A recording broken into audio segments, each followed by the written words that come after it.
കിന്നാരത്തുമ്പികൾ അവരത് അങ്ങനെ ഉദ്ദേശിച്ചെടുത്ത സിനിമയല്ല അത്. അതൊരു ഷക്കീല പടം ഷക്കീൽ ആദ്യമായിട്ട് വരുന്ന പടമാണത്.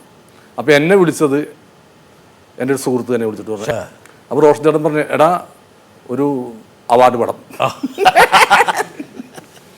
നീ ഒന്ന് ഇവിടെ നമ്മുടെ മൂന്നാർ ആ സൈഡിലാണ്, അപ്പം ഒന്ന് ചെയ്യണം. ഞാൻ പറഞ്ഞു ചെയ്യാന്ന് പറഞ്ഞു. അവാർഡ് കൂടാണ് കുഴപ്പമില്ല. പക്ഷെ ഞാൻ ചെയ്തപ്പോഴും എൻ്റെ ഭാഗത്തൊരു പ്രശ്നമൊന്നുമില്ല, ആ പടത്തിലും ഇല്ല ഒന്നും. അങ്ങനെ ഈ പടമായിട്ട് ഇവർ ഒരുപാട് സ്ഥലത്ത് നടന്നു. പടത്തിൽ യാതൊരു സെക്സോ അങ്ങനെ ഒന്നുമില്ല. ഇതിൻ്റെ പ്രൊഡ്യൂസർ, ഇതിൻ്റെ ഡയറക്ടർ, അയാളൊരു നല്ല സിനിമയാണ് പ്രതീക്ഷിച്ചത്. ഈ ഇതിൻ്റെ ഡയറക്ടർ, അയാളുടെ പേര് ഞാൻ മറന്നുപോയാൻ. പിന്നെ എപ്പോഴാണ് മോശം സിനിമ? മോശം ആരും ഇല്ലാതായ സ്ഥിതിക്കിട്ട് ഇവര് ഒറ്റ കുഞ്ഞില്ല, ഈ പടമെടുക്കാനായിട്ട് ഒരാളുമില്ല. അപ്പോൾ ഞാൻ ഡബ്ബിങ്ങിന് ചെല്ലുമ്പോൾ വല്ലാത്ത അവസ്ഥയിലേക്കാണ്. അപ്പോൾ എന്നോട് പറഞ്ഞു, സലീമേ ഞങ്ങളൊരു കാര്യം തീരുമാനിച്ച്, ഒരാൾക്കും വേണ്ട എന്തെങ്കിലും ഇതിനകത്ത്. ഞാൻ പറഞ്ഞു അങ്ങനെയാണ് നിങ്ങൾ ചെയ്യാതെ, അല്ലാണ്ട് ഇപ്പം എന്ത് ചെയ്യാണ് ഇതിൻ്റെ ഐറ്റങ്ങളെ ആ കാശെടുത്ത് എനിക്ക് കൊടുക്കാൻ പറ്റില്ല. പക്ഷെ എന്ത് ചെയ്താലും നിങ്ങൾ എന്നോടൊരു വാക്ക് എനിക്ക് തന്നെ, എൻ്റെ പടം നിങ്ങൾ പോസ്റ്ററിൽ വെക്കരുത്. പക്ഷെ അവർ വാക്ക് പാലിച്ച് പോസ്റ്ററിൽ അവർ വെച്ചില്ല. കാരണം അവർ നല്ല ഉദ്ദേശത്തോടു കൂടി തന്നെയാണ് ആ പടം എടുത്തത്. ആ പടവും ഞാൻ കുറേ ഇത് കണ്ടാണ്, അങ്ങനെ സംഭവമേ ഇല്ല അതിൽ, യാതൊരു ഗതിയില്ലാതെ. അങ്ങനെ അത്തരത്തിലൊരു പടം ഉണ്ടാക്കാൻ കാരണം നമ്മൾ മലയാളികൾ മാത്രമാണ്. രണ്ടാമത് ഷൂട്ട് ചെയ്തതാണ്. അത് ഡയറക്ടർക്ക് അറിഞ്ഞുകൂടാ പാവത്തിന്, അങ്ങനെ ഷൂട്ട് ചെയ്ത സംഭവം അല്ലേ. ഞാനും പ്രൊഡ്യൂസർ സ്വന്തമായിട്ട് ചെയ്തതാണ്. അല്ല, പ്രൊഡ്യൂസർ കുറ്റപ്പെട്ടുകാരില്ല, യാതൊരു ഗതി. അല്ല, ഞാൻ പറഞ്ഞു എനിക്കെന്താ ചെയ്യാൻ പറ്റുക. ഞാൻ പറഞ്ഞു നിങ്ങൾക്ക് അങ്ങനെയാണ്, നിങ്ങൾ ഇഷ്ടം പോലെ ചെയ്യും. പക്ഷെ നിങ്ങൾ എനിക്ക് ചെയ്യേണ്ട സംഭവം എന്ന് വെച്ചാൽ പോസ്റ്ററിലൊന്നും എൻ്റെ തല വെക്കരുത്. ഞാൻ അല്ലെങ്കിൽ അയ്യോ എനിക്ക് പറ്റില്ല, ഞാൻ ഇവിടെ ഇതൊന്നും കാണാതെ മൊത്തം മലയാളികളൊന്നും അല്ലല്ലോ.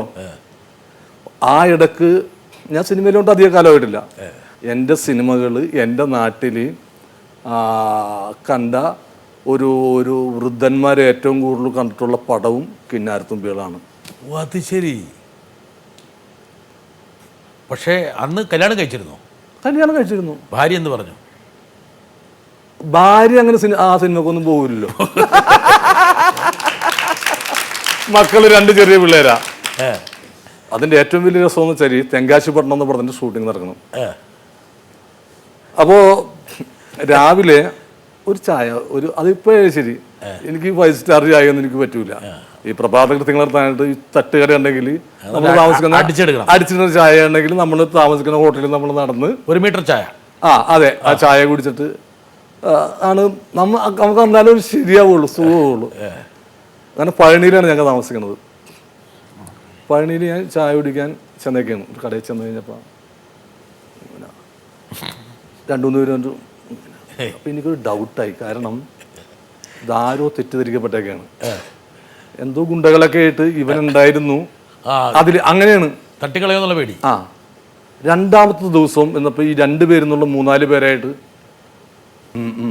ഞാൻ ഈ സത്യം ഞാൻ ചായ കുടിച്ചിട്ട് എങ്ങനെയാണ് പോകണമെന്ന് അറിയില്ല. 3-ാം ദിവസം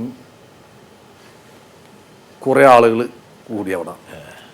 ഒരുത്തൻ, ഇതൊക്കെ ഞാൻ ഇടകണ്ണുകൊണ്ട് എല്ലാം കണ്ടു, ഞാൻ ശ്രദ്ധിക്കണില്ലെന്ന് വെച്ചിട്ടാണ് അവർ. ഒരുത്തൻ അടുത്തോട്ട് വന്ന് സത്യം മറ്റേ കയ്യും കാര്യം പറയുകയാണ്.